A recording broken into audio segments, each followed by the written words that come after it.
എല്ലാവർക്കും നമസ്കാരം. എല്ലാവരും സുഖമായിരിക്കുന്നു എന്ന് കരുതുന്നു. തക്കാളി ഒന്നും ചേർക്കാതെ വളരെ എളുപ്പത്തിൽ തയ്യാറാക്കിയെടുക്കാൻ പറ്റുന്ന രസത്തിൻ്റെ റെസിപ്പിയാണ് ഇന്നത്തെ വീഡിയോയിൽ. ഇതുപോലെ രസം തയ്യാറാക്കി നോക്കാത്തവരൊക്കെ ഉണ്ടെങ്കിൽ ഒന്ന് ട്രൈ ചെയ്ത് നോക്കൂട്ടോ. ചോറിൻ്റെ കൂടെ മാത്രമല്ല, രസം ഇതുപോലെ വെറുതെ കുടിക്കാനും നല്ല ടേസ്റ്റാണ്. അപ്പോൾ ഇതെങ്ങനെയാണ് തയ്യാറാക്കിയെടുത്തിരിക്കുന്നതെന്ന് വീഡിയോ എല്ലാവരും ഒന്ന് കണ്ടു നോക്കൂ. ഞാനൊരു 10-12 ചെറിയുള്ളി എടുത്തിട്ടുണ്ട്. അതുപോലെ ഒരു 25 അല്ലി വെളുത്തുള്ളി എടുത്തിട്ടുണ്ട്. വെളുത്തുള്ളി ആയിരിക്കണം ഇതിനകത്തേക്ക് കൂടുതൽ ചേർക്കുന്നത്. അതുപോലെ തന്നെ കുറച്ച് കുരുമുളകും എടുത്തിട്ടുണ്ട്. ഇതെല്ലാം നന്നായിട്ടൊന്ന് ചതച്ചെടുക്കണം. വെളുത്തുള്ളി മാത്രം പകുതിയോളം നമ്മളൊന്ന് ചതച്ചെടുക്കുക. കുറച്ച് വെളുത്തുള്ളി മാറ്റി വയ്ക്കുക. ഇനി രസം തയ്യാറാക്കി എടുക്കാൻ വേണ്ടിയിട്ട് സ്റ്റൗ ഓൺ ചെയ്തിട്ട് പാൻ വെച്ച് കൊടുത്തിട്ടുണ്ട്. പാൻ ഒന്ന് ചൂടായി വന്നു കഴിയുമ്പം അതിലേക്ക് ചെറിയ ജീരകം ചേർത്ത് കൊടുക്കുക. ചെറിയ ജീരകം നമ്മൾക്കൊന്ന് ചെറുതായിട്ടൊന്ന് ഫ്രൈ ആക്കി എടുക്കണം. അതിൻ്റെ പാകം ആ ജീരകം ഒന്ന് പൊട്ടി വരുമല്ലോ, അതാണ് കേട്ടോ ഇതിൻ്റെ കറക്റ്റ് പാകം. ഇപ്പം നന്നായിട്ട് ആ ജീരകം ഒന്ന് മൂത്ത് കിട്ടിയിട്ടുണ്ട്. ഈ ഒരു സമയത്ത് നമ്മൾ ചതച്ച് വെച്ചിരിക്കുന്ന ചെറിയുള്ളി ചേർത്ത് കൊടുക്കുക. അതുപോലെ തന്നെ വെളുത്തുള്ളിയും കൂടി ചേർത്ത് കൊടുത്തിട്ടുണ്ട്. പിന്നെ ചേർത്ത് കൊടുത്തത് കുരുമുളക്. ഇതെല്ലാം കൂടെ ചേർത്ത് കൊടുത്തിട്ട് നല്ല പോലെ ഒന്ന് ഇളക്കി യോജിപ്പിച്ചിട്ട് ചെറുതായിട്ടൊന്ന് ഫ്രൈ ആക്കി എടുക്കുക. ഒരുപാട് ഫ്രൈ ആക്കണ്ട. അതുപോലെ വെളിച്ചെണ്ണയൊന്നും ചേർത്ത് കൊടുക്കണ്ട കേട്ടോ. തീ സമയത്ത് ഒന്ന് കൂട്ടി വെച്ച് കൊടുക്കുക. ഇതിപ്പം അതിൻ്റെ കളറൊക്കെ ചെറുതായിട്ടൊന്ന് മാറി വന്നിട്ടുണ്ട്. ഇനി പൊടികൾ ചേർത്ത് കൊടുക്കുക. 1/4 ടീസ്പൂൺ കാശ്മീരി മുളക് പൊടി ചേർത്ത് കൊടുത്തിട്ടുണ്ട്. 1 ടീസ്പൂൺ മല്ലിപ്പൊടി ചേർത്ത് കൊടുത്തിട്ടുണ്ട്. ഈ സമയത്ത് തീ ഒന്ന് കുറച്ച് വെച്ച് കൊടുക്കുക. ഒരു 1/4 ടീസ്പൂണിലും താഴെ മഞ്ഞൾപ്പൊടിയും കൂടി ചേർത്ത് കൊടുക്കുക. അതിനുശേഷം നല്ലപോലെ ഒന്ന് ഇളക്കി യോജിപ്പിച്ച് കൊടുക്കുക. നമ്മൾ ഈ ചേർത്ത് കൊടുത്ത പൊടികളുടെയൊക്കെ ഒരു പച്ച മണം മാറി കിട്ടാൻ വേണ്ടിയിട്ടാണ്. ഈ സമയത്ത് നമ്മുടെ വീഡിയോ കണ്ടുകൊണ്ടിരിക്കുമ്പം സബ്സ്ക്രൈബ് ചെയ്യാതെ കാണുന്നവരൊക്കെ ഉണ്ടെങ്കിൽ ഒന്ന് സബ്സ്ക്രൈബ് ചെയ്ത് സപ്പോർട്ട് ചെയ്തേക്കണേ. അതുപോലെ തന്നെ ലൈക്ക് ചെയ്യും കമൻറ്റ് ചെയ്യുകയൊക്കെ വേണം കേട്ടോ. ബെല്ലൈക്കൺ ഒന്ന് പ്രസ് ചെയ്തിട്ട് ഓൾ എന്ന ഓപ്ഷൻ എനേബിൾ ചെയ്ത് വെച്ചോളൂ. അപ്പോഴാണ് ഞാനിടുന്ന വീഡിയോസിൻ്റെ എല്ലാം നോട്ടിഫിക്കേഷൻ നിങ്ങൾക്ക് കിട്ടുള്ളൂ. നമ്മൾ ചേർത്ത് കൊടുത്ത പൊടികളൊക്കെ നന്നായിട്ട് ചൂടായി കിട്ടിയിട്ടുണ്ട്. ഈ ഒരു സമയത്ത് കുറച്ച് ഉലുവാപ്പൊടി ചേർത്ത് കൊടുക്കുക. ഉലുവാപ്പൊടി ഞാൻ എടുത്തിരിക്കുന്നത് ഒരു 1/4 ടീസ്പൂണോളാണ്. അതും കൂടെ ചേർത്ത് കൊടുത്തിട്ട് ഒന്നുകൂടി ഒന്ന് ഇളക്കി യോജിപ്പിച്ച് കൊടുക്കുക.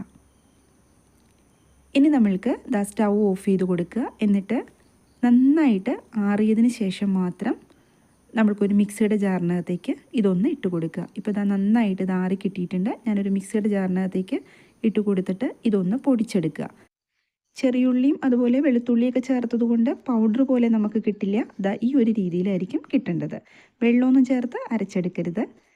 ഇനി ഒരു പാത്രം എടുത്ത് വെച്ചിട്ടുണ്ട്. അതിനകത്തേക്ക് കുറച്ച് വാളംപുളി ഇട്ട് കൊടുക്കുക. ഞാനിപ്പോൾ ഒരു നാരങ്ങ വലിപ്പത്തിൽ വാളംപുളി എടുത്തിട്ടുണ്ട്. അതിനകത്തേക്ക് ചെറിയ ചൂടുവെള്ളം ചേർത്ത് കൊടുത്തിട്ടുണ്ട്. എന്നിട്ട് നമ്മൾക്കിത് കൈ കൊണ്ട് നന്നായിട്ട് ഞാനൊന്ന് ഞെരടി കൊടുക്കുന്നുണ്ട് കേട്ടോ. അതൊന്ന് പെട്ടെന്നൊന്ന് കുതിർന്ന് കിട്ടാൻ വേണ്ടിയിട്ടാണ് ഇതുപോലെ ഒന്ന് ചെയ്ത് കൊടുക്കുക. ഇനി അത് കുറച്ച് നേരം ഇരുന്ന് കഴിയുമ്പം ഒരു 5 മിനിറ്റ് ഇരുന്ന് കഴിയുമ്പം നന്നായിട്ട് അങ്ങ് കുതിർന്ന് കിട്ടിക്കോളും. അപ്പം നമുക്കതൊന്ന് എടുത്ത് മാറ്റി വയ്ക്കുക. ഇനി ഞാൻ സ്റ്റൗ ഓൺ ചെയ്തിട്ട് ഒരു മൺചട്ടി വെച്ച് കൊടുത്തിട്ടുണ്ട്. അതിനകത്തേക്ക് 2 സ്പൂൺ വെളിച്ചെണ്ണ ചേർത്ത് കൊടുത്തിട്ടുണ്ട്. വെളിച്ചെണ്ണയിൽ തന്നെ തയ്യാറാക്കി എടുക്കുമ്പോഴാണ് കുറച്ച് ടേസ്റ്റ് കിട്ടുക. ഇനി ഇതിനകത്തേക്ക് നമ്മൾ കുറച്ച് വെളുത്തുള്ളി മാറ്റി വെച്ചിട്ടുണ്ടായിരുന്നല്ലോ, അത് ചേർത്ത് കൊടുക്കുക. അരിയേണ്ട ആവശ്യമൊന്നുമില്ല, അങ്ങനെ തന്നെ ചേർത്ത് കൊടുത്താൽ മതി.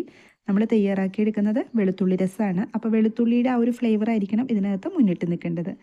ഒരു 2-3 വറ്റൽമുളക് ഒന്ന് കട്ട് ചെയ്തിട്ട് കൊടുത്തിട്ടുണ്ട്. അതുപോലെ തന്നെ കുറച്ച് കറിവേപ്പിലയും കൂടി ചേർത്ത് കൊടുക്കുക.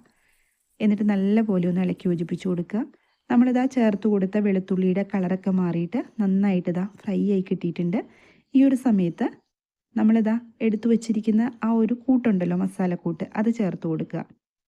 ഇത് ചേർത്തിട്ട് ഒരുപാട് നേരം ഒന്നും ഫ്രൈ ആക്കേണ്ട ആവശ്യമില്ല. കാരണം ഓൾറെഡി നമ്മളത് വറുത്തെടുത്തതാണ്. അതുകൊണ്ട് 1 സെക്കൻഡ് ഒന്ന് ഇളക്കി യോജിപ്പിച്ച് കൊടുത്താൽ മതി. ഈ ഒരു സമയത്ത് നമ്മൾ എടുത്തു വെച്ചിരിക്കുന്ന പുളിയുടെ വെള്ളം, വാളംപുളി വെള്ളം ചേർത്ത് കൊടുക്കുക. വാളംപുളി വെള്ളം ചേർത്ത് കൊടുത്തിട്ട് ഇനി നമ്മൾ ചൂടുവെള്ളവും കൂടി ചേർത്ത് കൊടുക്കുക. തിളപ്പിച്ച് കുറച്ച് ചൂടുള്ള വെള്ളം ചേർത്ത് കൊടുത്താൽ മതി. നമ്മൾക്ക് എത്രയാണോ രസം വേണ്ടത് അതനുസരിച്ചുള്ള വെള്ളം ചേർത്ത് കൊടുക്കുക കേട്ടോ. എന്നിട്ട് നല്ലപോലെ ഒന്ന് ഇളക്കി യോജിപ്പിച്ച് കൊടുക്കുക. തീ ഈ സമയത്ത് ഒന്ന് കൂട്ടി വെച്ച് കൊടുക്കുക.